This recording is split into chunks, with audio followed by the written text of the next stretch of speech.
Hello అండి, నేను doctor Kranthi, gynaec laparoscopic surgeon and obstetrician. ఈ బిడ్డ గురించి, ఈ బిడ్డ వాళ్ళ అమ్మ కడుపులో సెకండ్ మంత్లో ఉన్నప్పుడు ఒక వీడియో చేశాను. దాని లింక్ మీకు డిస్క్రిప్షన్ ఇస్తాను. వీళ్ళ మదర్కి 5 రిస్క్ ఫ్యాక్టర్స్ ఉన్నాయి. ఒక్కొక్క రిస్క్ ఫ్యాక్టర్ ఏమంటే, ఒకటి వీళ్ళ మదర్కి థైరాయిడ్ ఉంది, RH నెగిటివ్ ప్రెగ్నెన్సీ అంటే బ్లడ్ గ్రూప్ వచ్చి O నెగిటివ్ బ్లడ్ గ్రూపు, మూడోది వచ్చి వాళ్ళ మదర్కి వచ్చి 37 ఇయర్స్, నాలుగోది వచ్చి ఆల్రెడీ 2 పెద్ద ఆపరేషన్ చేస్తున్నారు, ఐదోది వచ్చి షుగర్. ఈ 5 ప్రాబ్లమ్స్ ఉన్నాయి. ఇవన్నీ రిస్క్ ఫ్యాక్టర్సేను. ఫస్ట్ వచ్చి వాళ్ళ మదర్ వచ్చి డైరెక్ట్గా నాకు వచ్చి అబార్షన్ చేసేయండి సార్, నాకు థైరాయిడ్ ఉంది, షుగర్ ఉంది, కాబట్టి నాకేమన్నా అవుతుందేమో లేకపోతే బిడ్డకి ఏమన్నా అవుతుంది అని చెప్పి అబార్షన్ చేయమని వచ్చింది. నేను అప్పుడు కౌన్సిలింగ్ ఇచ్చాను. కౌన్సిలింగ్ ఇచ్చి 1 మంత్ తర్వాత రమ్మన్నాను. మళ్ళీ వాళ్ళ ఇంట్లో వాళ్ళందరూ తీసుకొచ్చి, పక్కింటి వాళ్ళు తీసుకొచ్చి, వాళ్ళు అప్పుడు కూడా అబార్షన్ చేసేయమని చెప్పారు.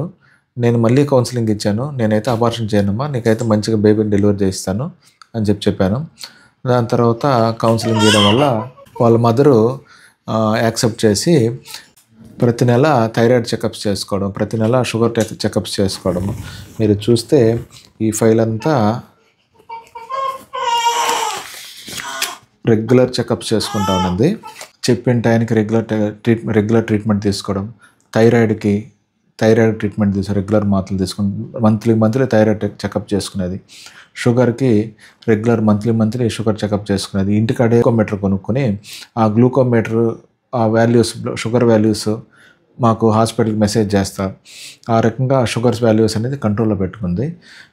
ఇప్పుడు 9th మంత్ స్టార్ట్ అయిన తర్వాత అమ్మాయికి ఎలెక్టివ్గా సర్జరీ చేయడం వల్ల మంచిగా బిడ్డ డెలివరీ అయింది. తల్లి కూడా ఇప్పుడు బాగుంది. ఇప్పుడు ఇండివిజువల్ రిస్క్ ఫ్యాక్టర్స్ గురించి, ఈ పేషెంట్కి ఇండివిజువల్ రిస్క్ ఫ్యాక్టర్స్ గురించి ఎక్స్ప్లెయిన్ చేస్తే, ఫస్ట్ వచ్చి షుగర్. ఈ షుగర్ అనేది రెగ్యులర్గా మనం బ్లడ్ షుగర్ వాల్యూస్ రెగ్యులర్గా మెయింటైన్ చేసుకోవాలి. ఆ షుగర్ వాల్యూస్ మెయింటైన్ చేసుకోవాలంటే ఏదర్ మనం ట్యాబ్లెట్స్ అన్నా ఇస్తాము, లేకపోతే ఇన్సులిన్ అన్నా ఇస్తాము. వీళ్ళ మదర్కి హై షుగర్ వాల్యూస్ ఉండడం వల్ల ఇన్సులిన్తో షుగర్స్ కంట్రోల్ చేసాము.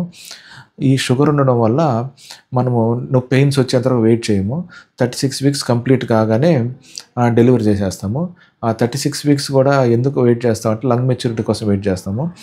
షుగర్ ఉన్న పేషెంట్స్కి 36 వీక్స్ దాటాక సడన్గా ఎప్పుడో ఒకసారి కొంతమందికి IUD సడన్గా కడుపులో బిడ్డ చనిపోయే అవకాశాలు ఉంటాయి. కాబట్టి ఈ బేబీకి వచ్చి నేను 36 కంప్లీటెడ్ వీక్స్ తర్వాత డెలివరీ చేసి బేబీ డెలివరీ చేశాను. సెకండ్ రిస్క్ ఫ్యాక్టర్ వచ్చి థైరాయిడ్. ఈ థైరాయిడ్ వల్ల ఇంతకుముందు చెప్పినట్టు నేను థైరాయిడ్ వల్ల అబార్షన్స్ అయ్యే ఛాన్సులు ఉంటుంది, ప్రీటర్మ్ డెలివరీ అయ్యే ఛాన్స్ ఉంటుంది. డెలివరీ అయిన తర్వాత బేబీకి ఇంటెలిజెన్స్లో కూడా తేడా వచ్చే ఛాన్స్ ఉంటుంది. కాబట్టి వీళ్ళ మదరు ప్రతి నెల థైరాయిడ్ టెస్ట్ చేసుకుంది.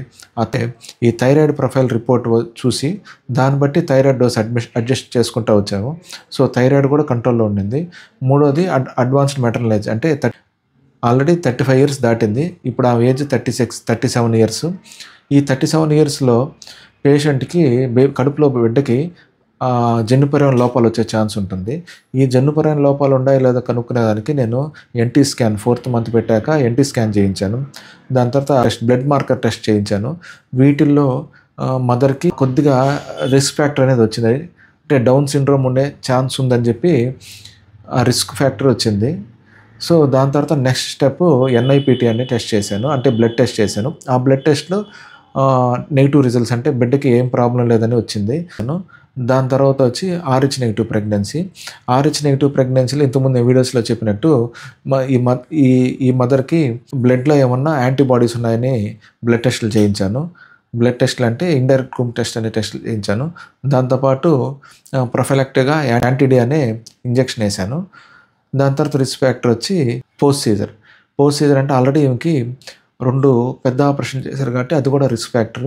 ఆ రిస్క్ ఫ్యాక్టర్ ఎలా మెయింటైన్ చేయగలిగామంటే పెయిన్స్ రాకముందే డెలివరీ చేయడం వల్ల అది కూడా ఏం ప్రాబ్లం లేకుండా అయింది.